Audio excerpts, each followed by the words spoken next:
This one was a request. From who? Well, my mom, but That's okay. Moms count. Moms count too. She really wanted to know the history of cars. Yeah. Wait till she finds out the first electric car was made just for her. I know. Isn't that funny? Like, it was a girl car all the way from the beginning. Yeah, from the beginning. Like, smell of the storm, 8 cylinders turning, slow as a pulse, nothing behind me, nothing I owe.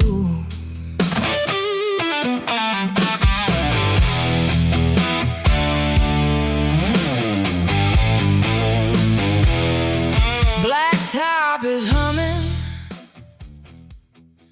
oh, look, I've never owned a muscle car, but I can tell you the color of the 1970 Challenger RT that lived in my head when I was 15. Like, you said you liked the Chevelle SS4, 454.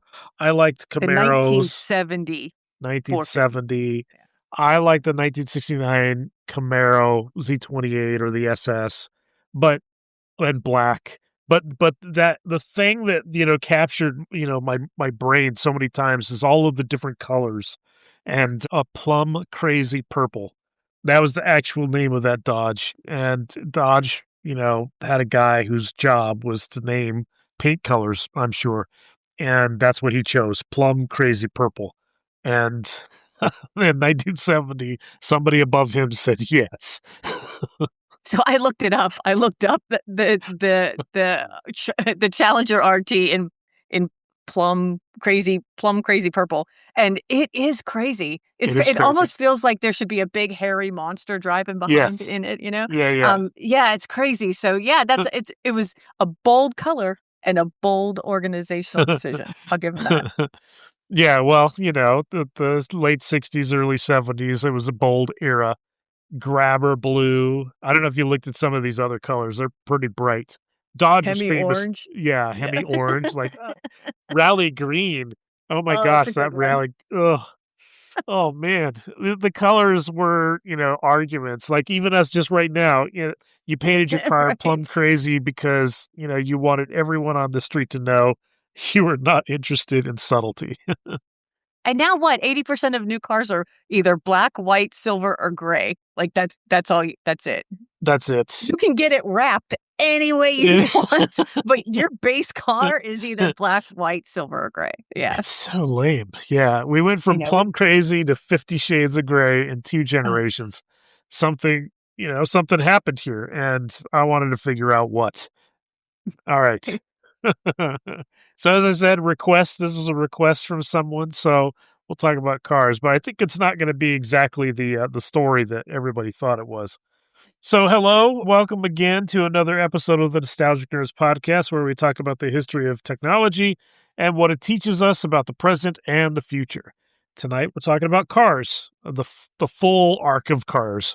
From the very first electric vehicles in the 1880s to this is definitely going to get Renee worked up.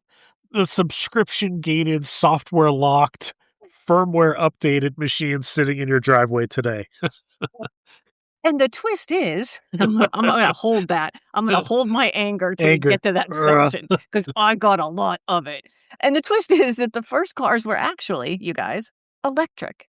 The story loops back on itself in a way that I don't think anybody actually really expects. And so the business model behind those first electric cars turns out to be the same business models behind what's happening today. This is like, when I started looking at it and thinking about it and kind of untying it all, like, I was like, wait a minute. You know what? It's just history repeating itself over and over again. One more time.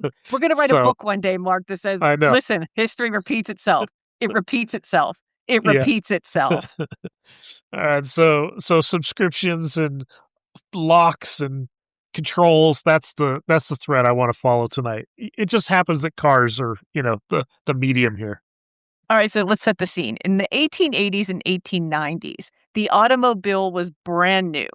No one had decided what the standard should be of what would power it, right? You've got steam, you've got electric, and you've got a little bit of gasoline. I bet if you were like super rich, you could drive a gas car, but everybody else is going to have to find some other way to do it. And the market in 1900 breaks down to roughly this. It's 40% steam, 38% electric, and 22% gasoline. So electric is actually a mainstream choice for you in the 1800s.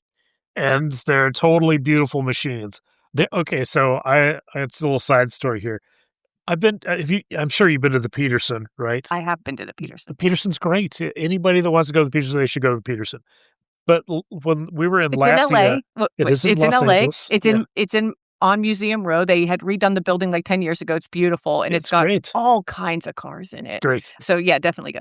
Definitely go see the Peterson. This isn't about the Peterson. There was when we were traveling in Latvia, Riga of all places has an excellent automobile museum, like crazy good.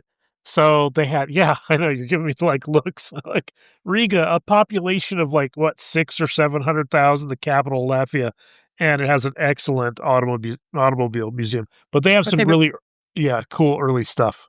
So before we go on, I was doing the Bourbon Trail, and we decided we were going to go to Bowling Green, and there's no reason to go to Bowling Green unless you're going to go to the Corvette Museum. Right. And so we decided we're going to go to the Corvette Museum, and the only reason I wanted to go was because they had a sinkhole. Yeah. So I wanted to see the sinkhole, right?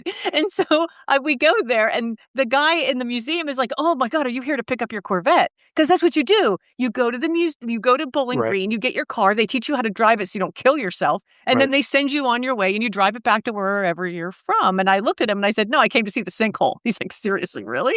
I'm like, "Yeah. Where's the sinkhole?" He's like, "All right, come on." And so we go, and it's covered in plexiglass now. So the sinkhole is literally still there. You can see it. But the greatest part of that is these really priceless and classic like Corvettes were in that hole. They pulled them out and they put them back on display, all mangled and dirty and nasty. Yeah, they're just mangled, right? And next to them is a sign that says, "It's still faster than your Mustang." There you go. Go to Bowling Green too. I have to check that out. So Bowling Green, Riga in Latvia, and the Peterson in LA. There you go. But so electric cars were really high end. They're beautiful cars. Baker Electric comes out of Cleveland. Great runabouts. You should check some of these pictures out. They're really cool. No gears, no hand crank. We'll talk about cranks in a little bit. No exhaust, no vibration. They're quiet. They're clean. They're refined. A Baker runabout costs about $1,600 in that time money. A Stanthorpe went up to $4,000. Now, $4,000 in 1900 or 1901 or 1907, early 1900s, that's roughly $140,000 in today's dollars. Detroit Electric ran from 1907 to 1939. 80-mile range. That's pretty good for like 100 years ago. Over 38,000 electric vehicles registered in the U.S. by 1912. So there's a marketing angle here that shaped the whole trajectory. Electric cars were marketed specifically to women. They were parlors on wheels. Oh, they had mirrors in them. Probably someplace to put your lipstick because they thought more about us then, right? No hand crank, which caused real injuries and death. And listen, I just want to talk about this for 1 minute because you would crank the car, right? The engine would move. But if it backfired, and it did a lot, that crank would go just as fast backwards, and people would just get hit in the head and killed. Like, killed. You're lucky if all you did was break an arm. Like, you got away with your life in that one. Like, these things were deadly. They were deadly. Yeah. So there's no gear shifting because I guess, I can't drive a stick, so I would appreciate that. And then clean operation. And the advertising worked. Women bought them, and in doing so, it coded electric like the Subaru. It's a girl car. It's a domestic choice. Yeah. Gasoline became the masculine. It's adventurous. It's like, oh, I'm a Jeep. And then, this was, a Subaru. And that framing stuck for a century. And EVs are still positioned as the responsible. Yeah, or liberal car. I mean, the language is different, but the brand positioning is still the same, right? Yeah. So where does Edison fit into this, right? Like Edison shows up, right? Where does he fit in? Yeah, okay. So Edison is the key on the electric side of the thing here. So in 1882, he opens Pearl Street Station in Lower Manhattan, the first commercial power in the United States. Okay, 6 dynamos, 400 lamps, 82 customers. Now that doesn't sound like a lot, right? But 1882, Well, Pearl we all start Street. somewhere. Because Yeah, when we you had got to 82 start. listeners, remember how happy we were? Yeah, exactly. Yes. Yesterday. Now we have 182. Look at that. But he built the entire system, the generator, the underground conductors, the meters to track consumption so he could bill by usage. Like that's I and I wonder if there were, and I didn't look too much into competing, players at the time, but I wonder if his idea around, meters and usage charge was different than others, right? Like, if they just generated and it was like water and you turned on the tap and it came out. I don't know. I'd have to look into that later. We should maybe on our smart meter when we talk about smart meters. Oh, there you go. Another thing But that makes me blind like with rage. anger. But that was a very clear innovation, right? To being able to track consumption and bill by usage, all the fixtures, the wiring. He modeled it on the gas lighting infrastructure that already existed in cities, and then he needed people to use more electricity. Light bulbs only ran at night. During the day, the generators are idle, so he started building things that consumed electricity during daytime hours. Like we think about like of course, we have all of these conveniences through electricity, right? But no, it's because Edison made these things to use the grid that he built. all these electric motors, fans, appliances, all of that built at his Fort Wayne factory. And of course, the marketing Of followed, right? So course. Boston Edison opened a suburban retail store selling electric equipment. They staged demonstration, the farm of Edison Light and Power, the colonial house of Edison Light, right? It's like the same thing that Amazon tries to sell you with the smart Yep. home. Like it's all the Yep. same, right? Build the platform and the market, the devices that run on it, right? He was selling the razors to sell the blades. Yeah. And in the early 1900s, Edison starts working on batteries for electric cars. He and Henry Ford were close friends. And by 1914, Ford announced plans for a joint electric vehicle, 1,100 pounds, 405 pounds of batteries. Oh my gosh. Oh my gosh. And priced at $600. An electric car for the everyman, or at least everyman's wife, right? There you go. There you go. So what went wrong on this brilliant idea? The battery. So Edison used nickel ion chemistry. Nickel, I don't want to get any of this wrong, so let me read it slowly, like a child. I wish it was phonetically spelled, if I could be honest. Hydroxide cathode, iron anodes, potassium hydroxide electrolyte. These cells were nearly indestructible. Some of them lasted like 40 years, right? Yeah. But they had high internal impedance, which means resistance inside the cell itself. When you try to draw on the current quickly, which is what the car needs to do to accelerate, the voltage drops. The battery couldn't deliver enough current fast enough. It was a brilliant storage device and a poor power source. And the car never shipped. But Clara Ford, Henry's wife, refused to drive his gasoline cars. She drove she drove a Detroit Electric from 1908 into the 1930s, a 1914 model 47 Brougham, 80-mile range, tiller steering, 3,636 pounds with batteries. So it's pretty hefty. Yeah. And that car is in the Henry Ford Museum in Dearborn, Michigan. The man who built the gasoline car that defined America couldn't convince his own wife to drive one.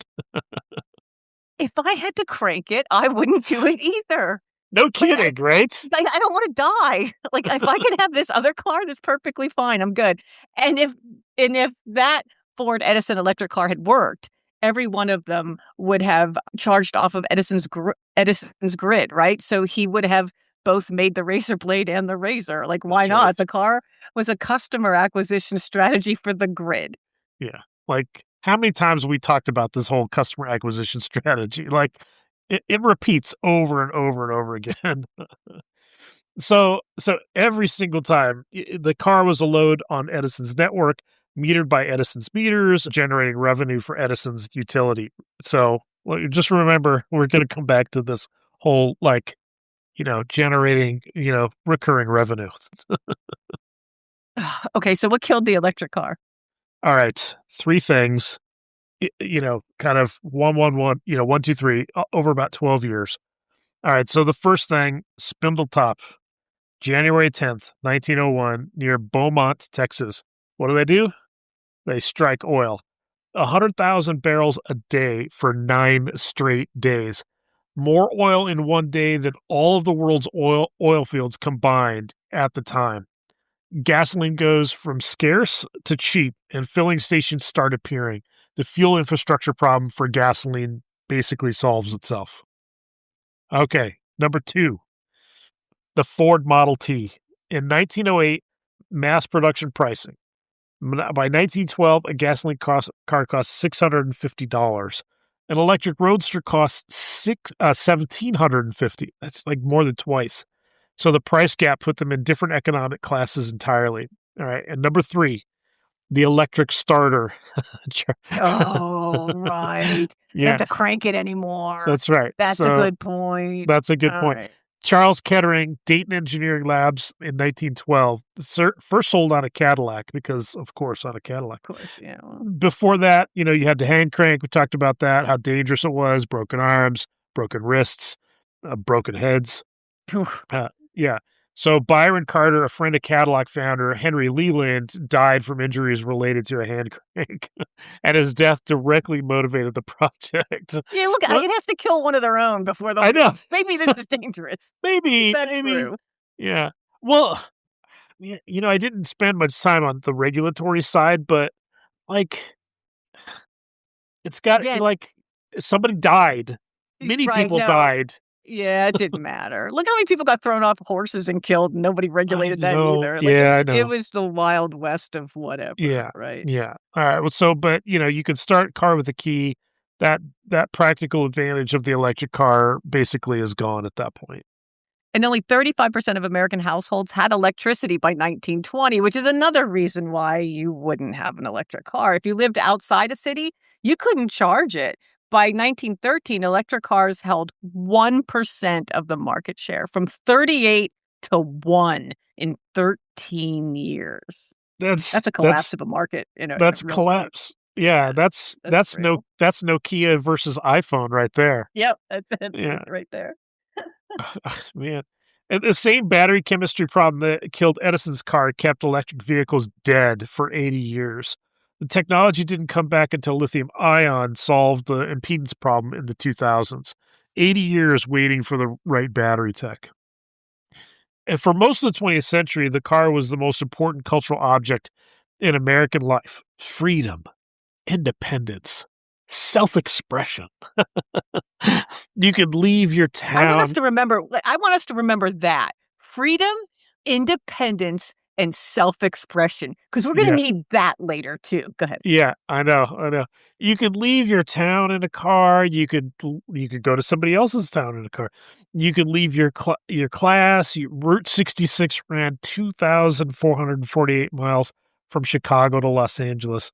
Have you ever done the whole route?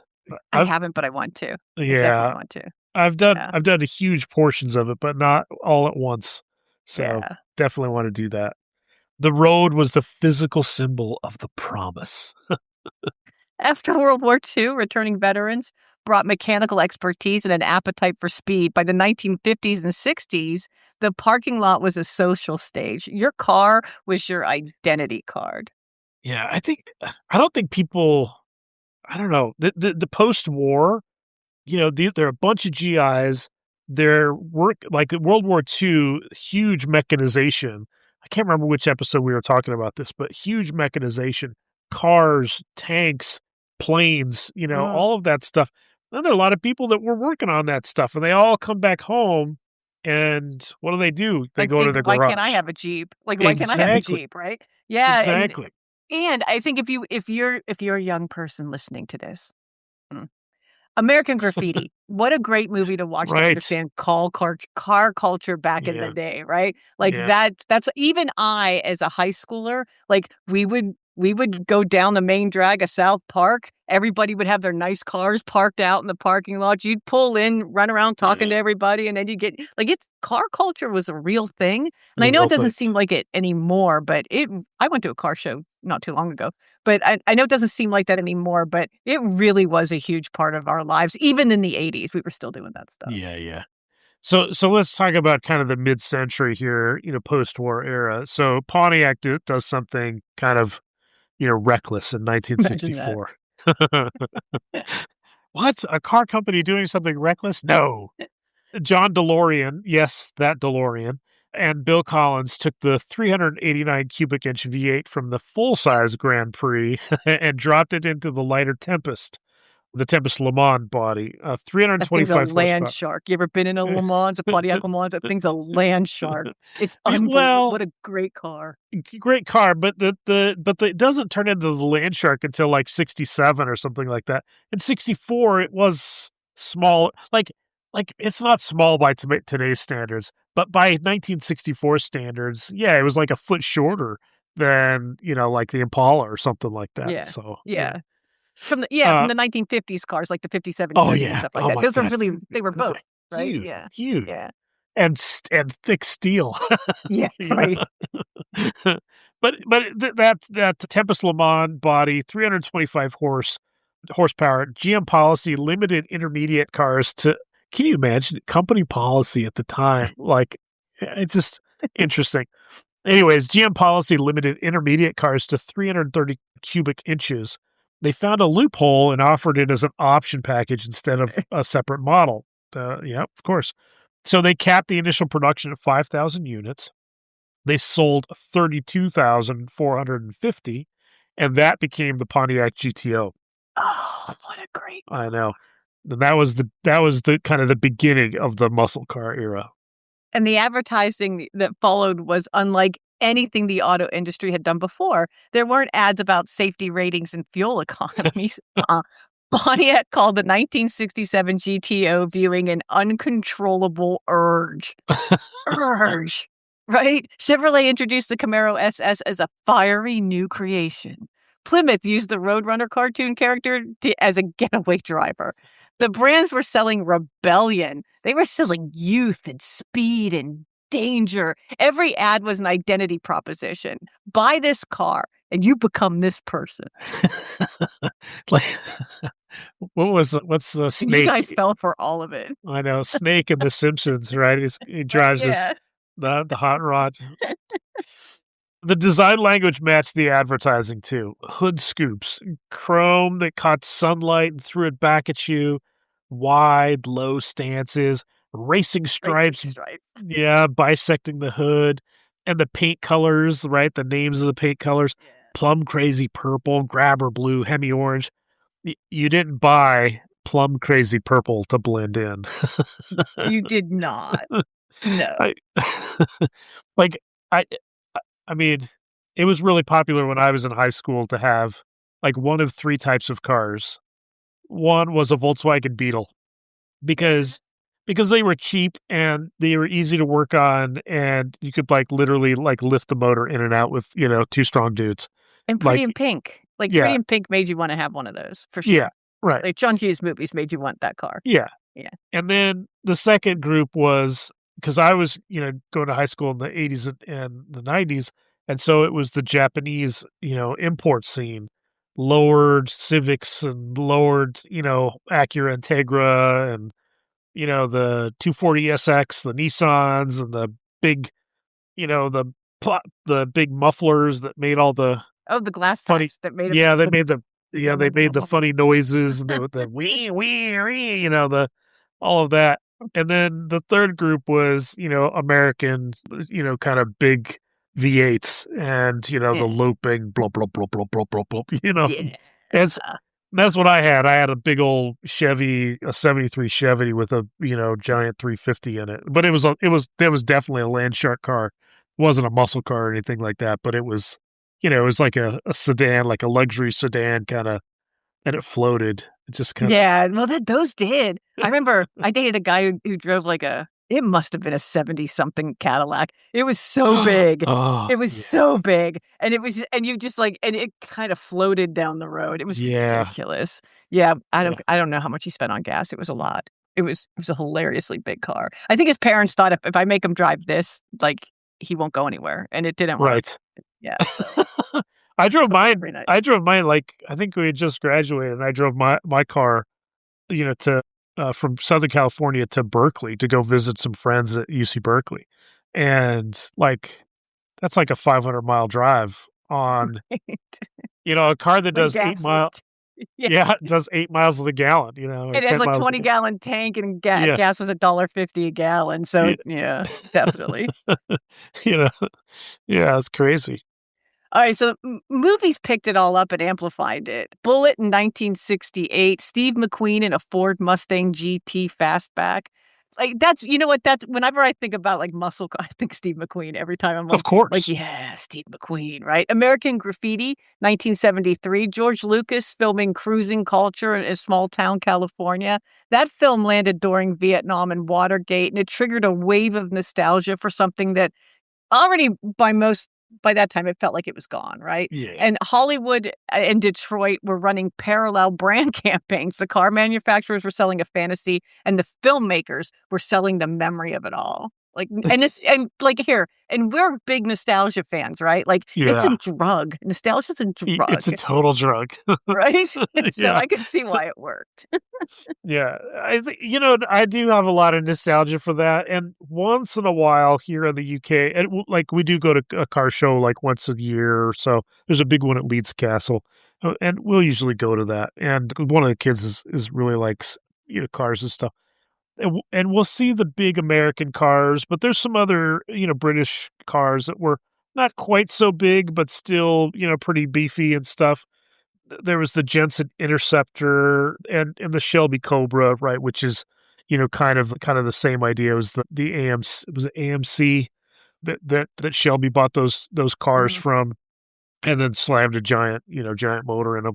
But here, I mean, I live on a road that's if you drive faster than 30 miles an hour, it's a death trap, so you can't, it's not practical. Why would you have a car like that? There's no point. And then gas now is, I don't even know what it is right now. Diesel is, hugely expensive. We pay by the liter here, not by the gallon. Right. And that's why yours always seems like it's way more expensive, but it's technically probably not. Right now, in this moment in California, diesel is, last time I drove past Shelley's, which is on an Indian reservation, which means it's a full probably $2 cheaper than anywhere else. Yeah. It's already almost $8 a gallon. Jeez. And so for diesel. And so, I mean, and those trucks, I mean, my God, it takes a lot to move those trucks. And when they're full, it takes even more, right? So I can't imagine how mad those folks are at the moment. And actually, Tesla just rolled out their semi truck, and the truckers were like, "This is fantastic." I'm like, "Is it, you guys? Is it? Or is it because it's $8 a gallon right now? If it went back down to $4, would you be this excited? I don't know. You can't carry anything but the lightest of loads in those things. So. Well, yeah. Budweiser. Okay, I gotta say this. Budweiser put a 1-mile road between the distribution center for the beer and the brewery, and they thought autonomous vehicles should be able to drive that straight line back and forth all day long. We don't need, And so Tesla's like, we'll take that deal. We'll do it for you. They're like, fantastic. And they realized, nope, it doesn't actually even make it one. It makes it one way. They have to charge it to send it back, right? So by the time they get they get it packed up and they come back, they don't get to charge it again. And they've said, maybe if it had Fritos in it, it would work. But it doesn't. It has heavy beer in it. Yeah. Eggs. It doesn't work. So I mean, there's a lot to be said for figuring that out. You gotta figure that out, right? Because it can't be that heavy. All right. So in October of 1973, OAPEC, the Organization of Arab Petroleum Exporting Countries, which is different Then OPEC. The other oil, exports to the U.S. over the Yom Kippur War. So gasoline goes from 30 cents to $1.20 a gallon. In $1973. In 1973, right? This is why everybody talks about the 70s. Like, they were like, oh my God, it was like the Depression. Yeah, when it went from 30 cents to $1.20 a gallon. So I wonder what's happening today. Could it be? Could it be? A war? I don't know. A muscle car getting 7 to 13 miles a gallon costs $24 to fill up. Adjust for inflation today. Today, that would cost you $160. Yeah, I don't know if a Chevelle is worth that. I don't know. Okay. Your Chevelle SS big block, the 454.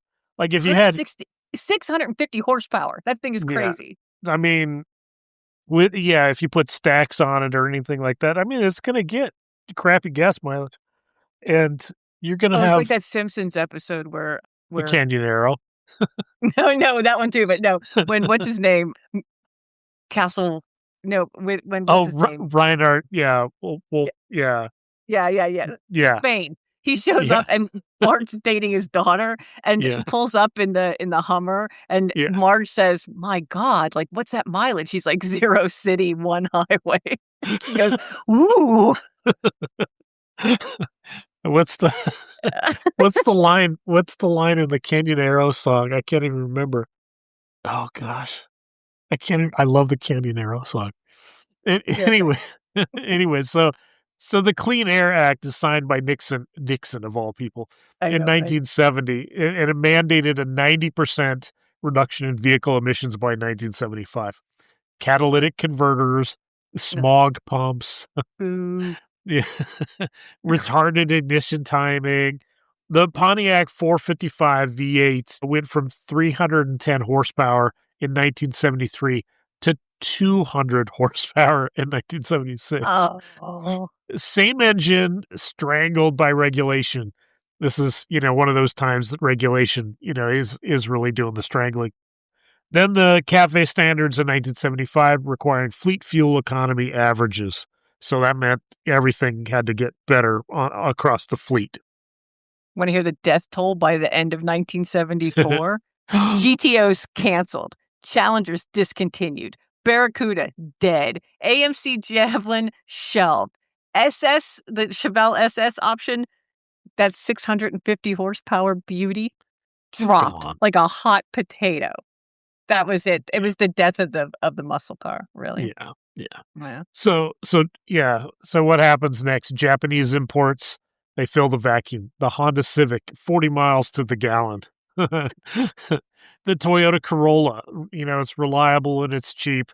The Datsun 240Z proved Japanese cars could be fun too, right? This much smaller body, much lighter. By 1975, Japanese imports outsold muscle cars 3-1. And American car culture lost its argument, basically, right? The case for excess collapsed against $1.20 gasoline per gallon and emissions law. And again, the advertising pivoted overnight. The same industry that had been selling rebellion and horsepower started selling responsibility and mileage. Yeah. Toyota campaigns on reliability. Honda ran campaigns on efficiency. The entire emotional register of automotive advertising, it totally collapsed in like 18 months, right? Do you remember some of those commercials? Like, I remember the when I was young kid, the Toyota and Honda commercials, they're all like, they're very clean, and it's the car and there's a person, they open the door, there's a family, and it's all responsible and it's all nice. Grown up. Yeah, it's grown up. Ew. Yeah. What followed was 30 years of convergence, right? Through the 80s and 90s, cars became reliable, efficient, and absolutely forgettable. Yeah. The SUV era gave Americans the V8 and the commanding position in a family package. Tahoe. I love a good Tahoe. You know what? I love driving a Tahoe. That thing's a tank. It's so big, it's ridiculous. I really like it. The Expedition, equally gigantic. But the trend kept going toward sameness. They all started to look the same. Man, my wife misses her expedition. We had 3 expeditions. That's right. You guys drove one. Yeah. Yeah, 3 of them. Aerodynamic testing converges every manufacturer on the same shapes. And if you compare a 2023 compact SUV with the badges removed, a CRV, an Equinox, a Rogue, a Tucson, they all look the same. And the color palette, that tells a story too. In 1996, about 40% of cars were monochromatic, black, white, silver, gray. By 2016, 80%. Gray recently overtook white as the most popular color globally. The market optimized personality out of the product. So we drive Lexus. So the RX was silver because, and then the silver NX, is just fancy gray. I know, right? And then the NX was like candy apple red. And it was metallic. It was a metallic nice. candy apple red. So it was really good. This one is metallic, but it's a really, really dark gray, almost black. So, and we live in a desert. That was a bad pick. If I did it again, it would be white. It'd just be a white car because at least it wouldn't get as hot. Yeah, but you're right. I mean, it kind of all just went by the wayside. You could get, I guess you could special order something. You could special order something. You want a crazy color? You have to buy a Bentley. Like, they'll still let you pick it off a color wheel. Like, you'll sit there with somebody and pick, like, I needed a little bit more blue. And then it's registered as your color. Then if anybody else wants that color, they have to ask your permission to use it. It's crazy. You want to do that kind of crap? Buy a Bentley. Can't afford one? I don't know what to tell you. All right, so in 1996, GM launches the EV1 in response to California's zero-emission vehicle mandate. 1,117 were built over 3 years. Lease only. Drivers really loved them. And in 2002, GM recalled them. And by 2004, they retrieved all of them. Most were hauled to Mesa, Arizona, and crushed.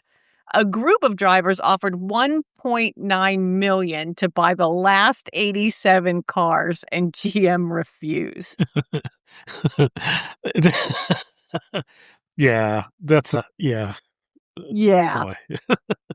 There's a good documentary about it. I don't remember the title. I don't remember if I put it in the script or not, but there's a good documentary about it. So, okay, we got the EV1, then Tesla, July 1st, 2003. They're incorporated by not Elon Musk people. Not Elon Musk. He didn't build that car. Yeah, Martin Eberhard and Mark Tarpening. Their insight came from watching Palo Alto. Wealthy residents parked Priuses next to sports cars. The question was whether one car could be both. And the answer was lithium-ion. Eberhard and Tarpening had experimented with lithium-ion cells from building an e-book reader. An e-book reader. I know, right? An e-book reader, people. Hang on a minute. When we turn it on, it turns on. Why wouldn't that work for a car? We could put wheels on it. Right? How's it any different than have a light bulb? Let's put wheels on it. Like, I don't see how it's any different, right? They asked AC Propulsions to build a car using lithium-ion instead of lead acid. And that was the decision that mattered. Edison's nickel-ion battery had high internal impedance. Lithium-ion doesn't.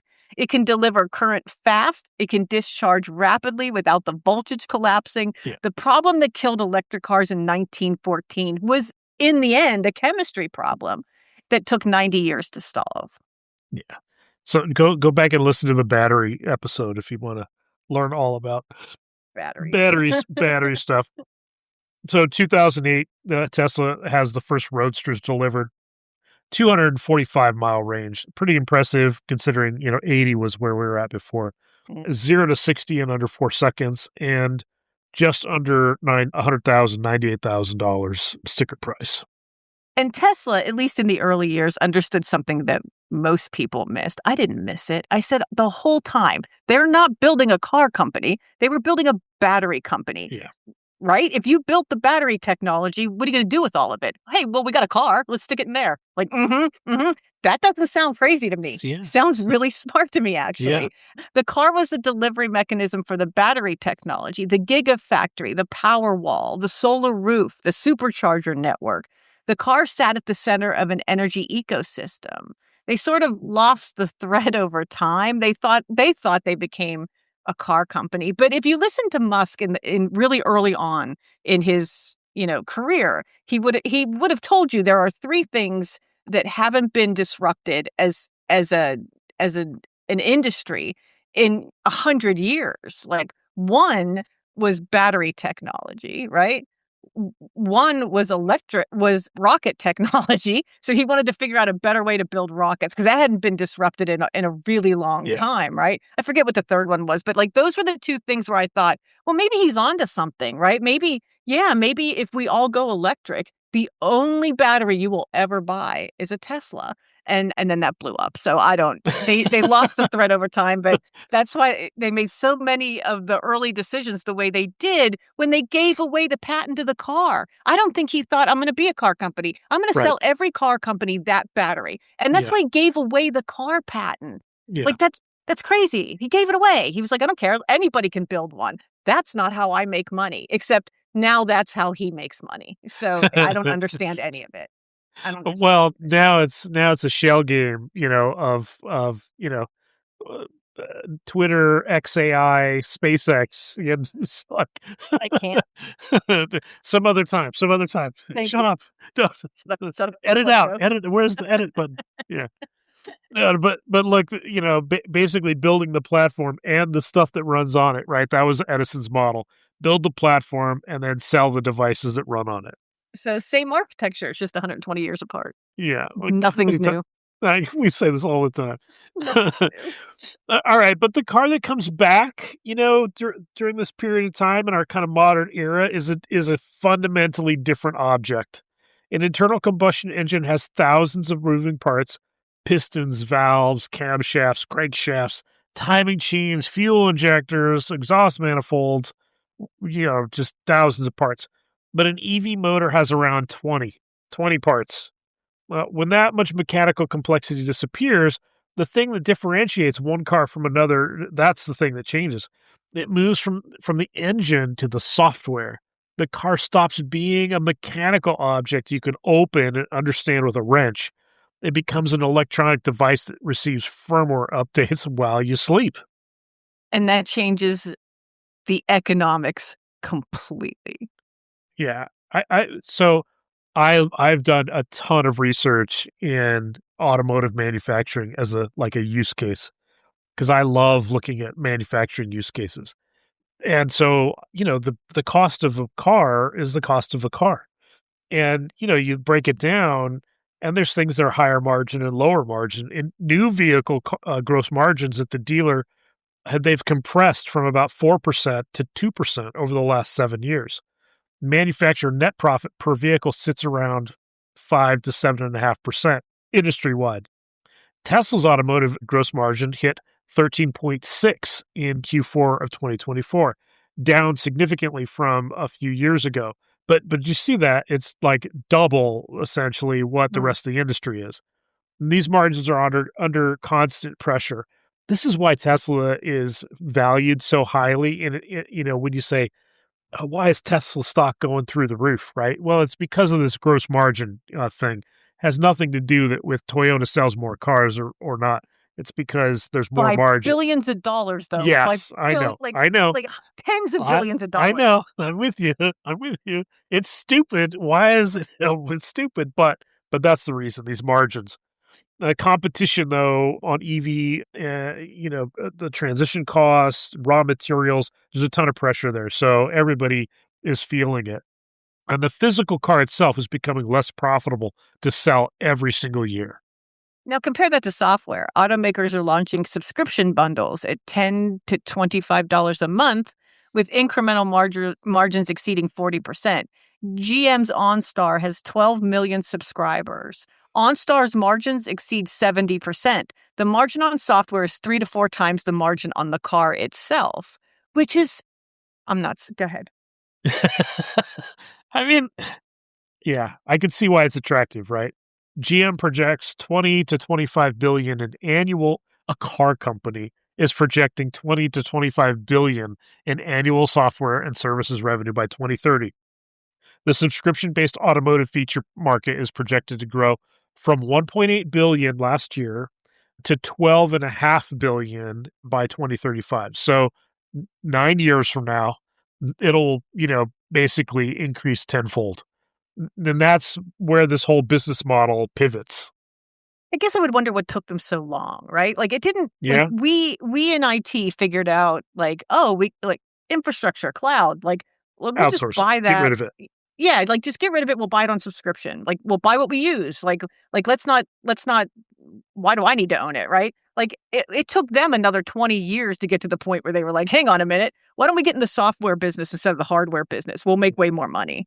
Right? And so, like, I get it. What bugs me is subs I can't believe you're making me do this part. July 2022, BMW announced a heated seat subscription. I hate this. $18 a month. The hardware is already installed. The heating element is already in the seat. The wiring's connected. They disabled it in firmware and charged you to turn it on. Want your seat to get hot? It's going to cost you $18 a month. Unless you have a big butt and eventually your seat will get hot anyway, because that's what I would do. I would stick my big butt in that seat and just let it get hot by itself before I would give anybody $18 a month to heat my seat. No, they reversed it in September 2023 after global backlash. They didn't even get a letter from me, but they should have.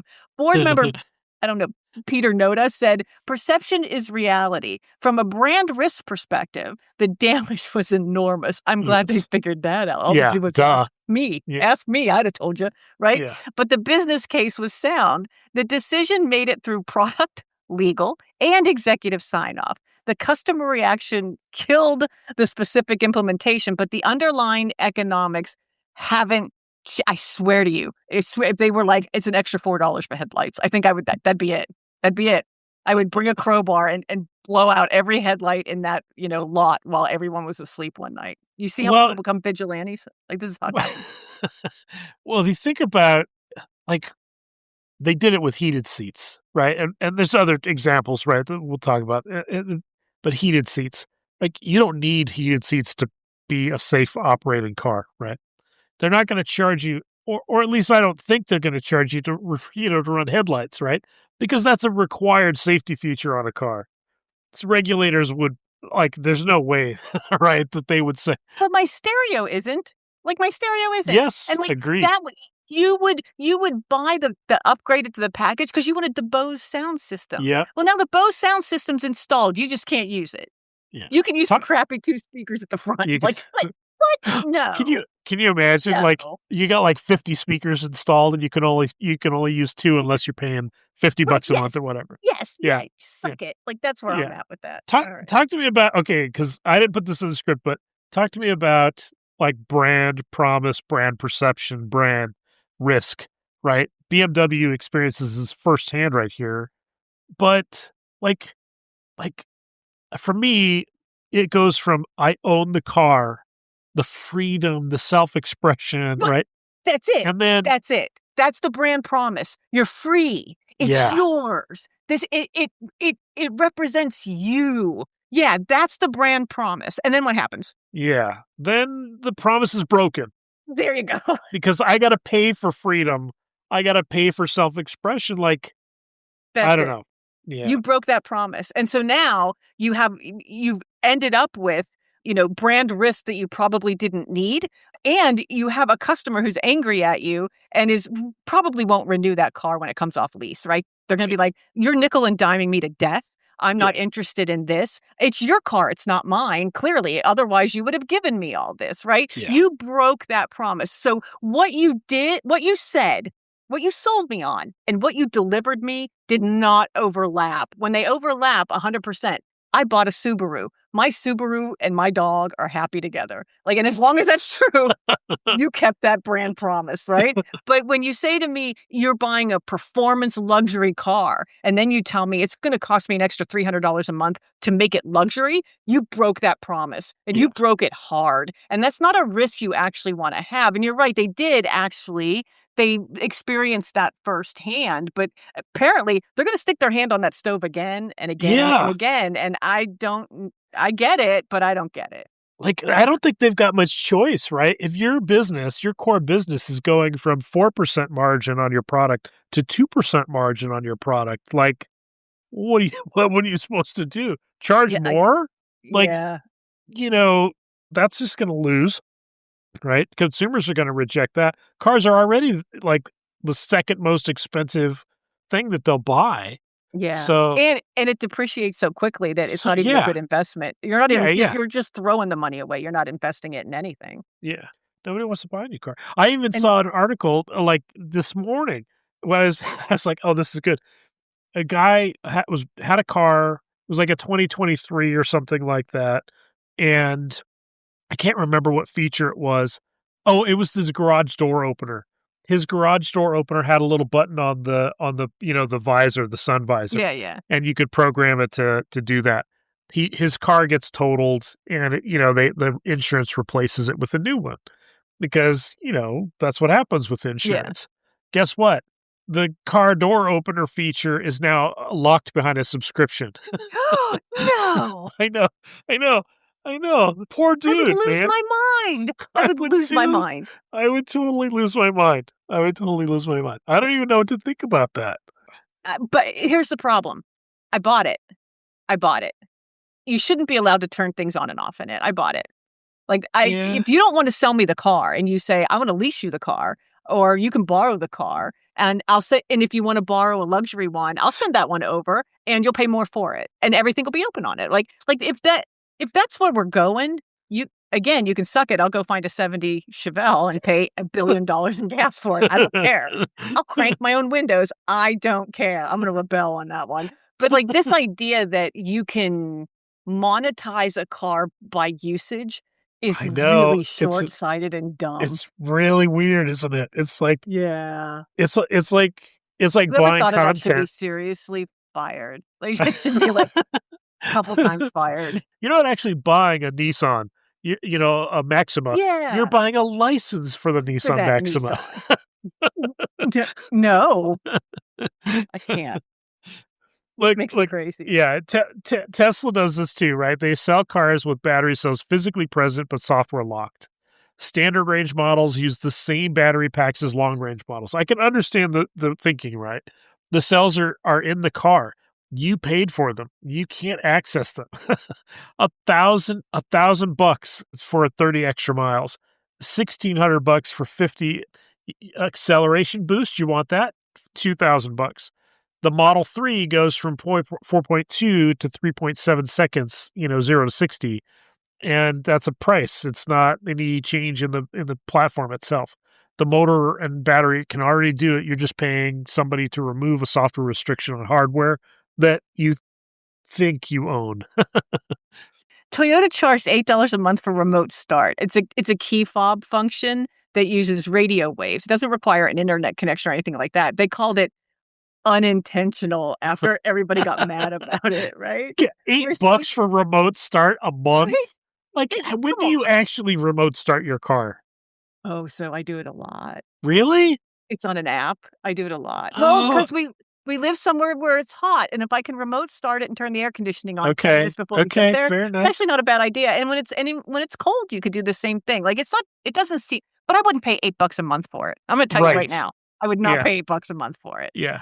They called it unintentional after everybody got really mad at them.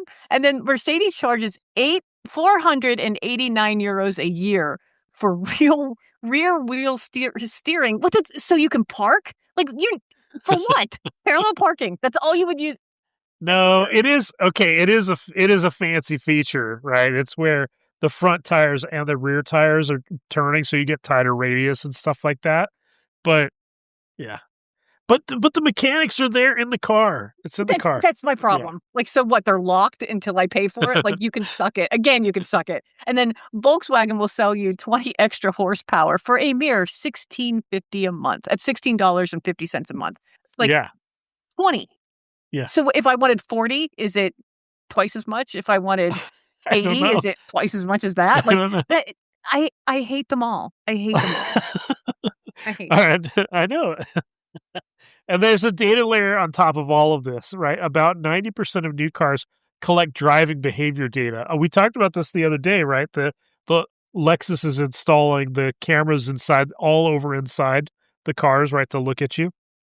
Speed, acceleration, braking patterns, time of day, location.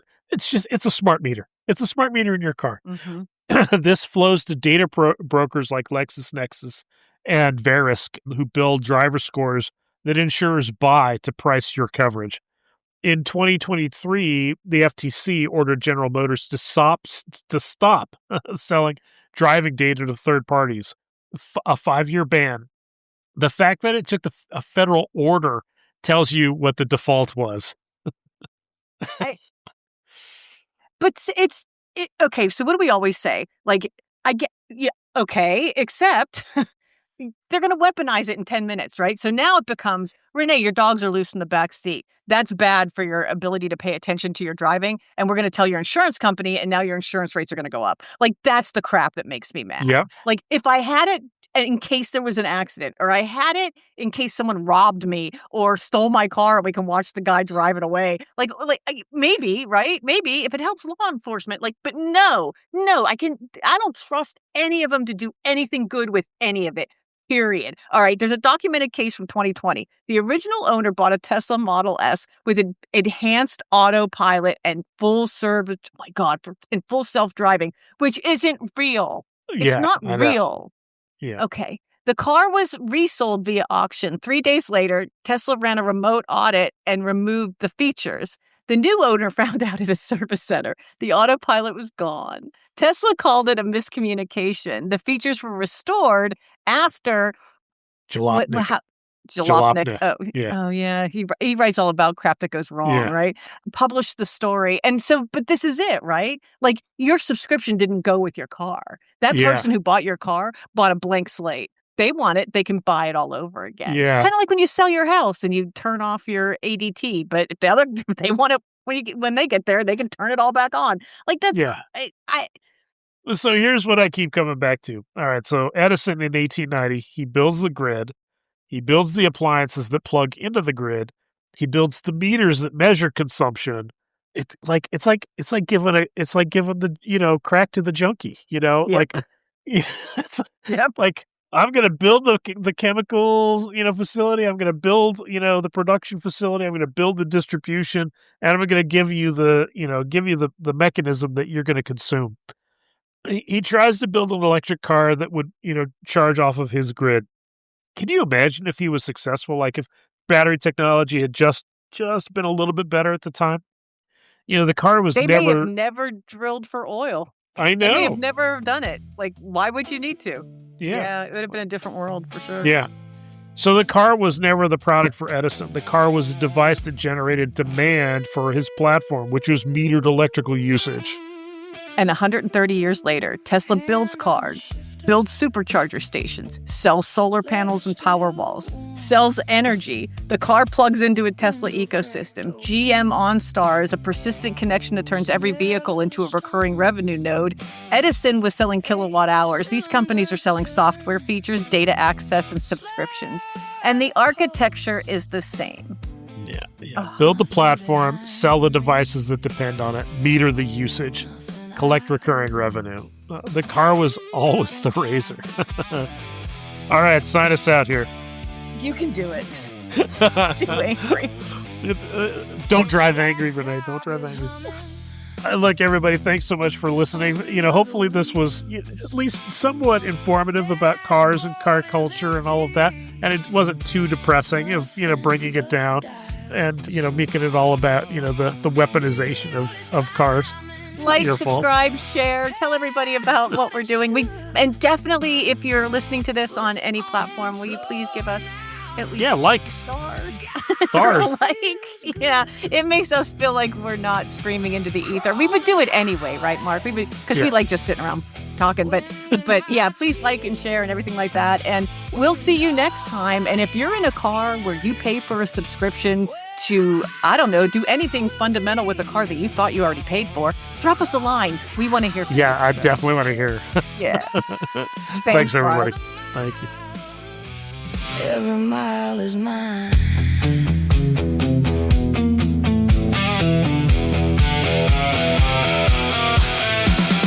Painted the hood in flames and fire, laid every stripe down the center line. Rumble so loud, every plug, every wire, the road shakes with it. Chrome and highway, wind in my teeth.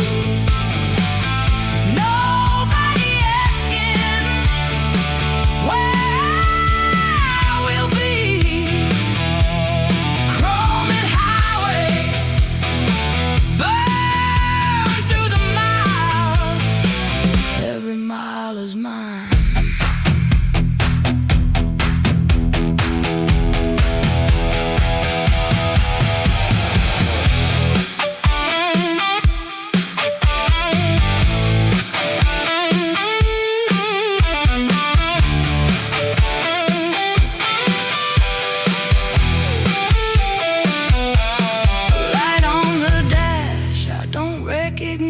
Soft little chime asking me to subscribe. The road just stops somewhere I can't see, and the key in my hand doesn't feel like it's mine.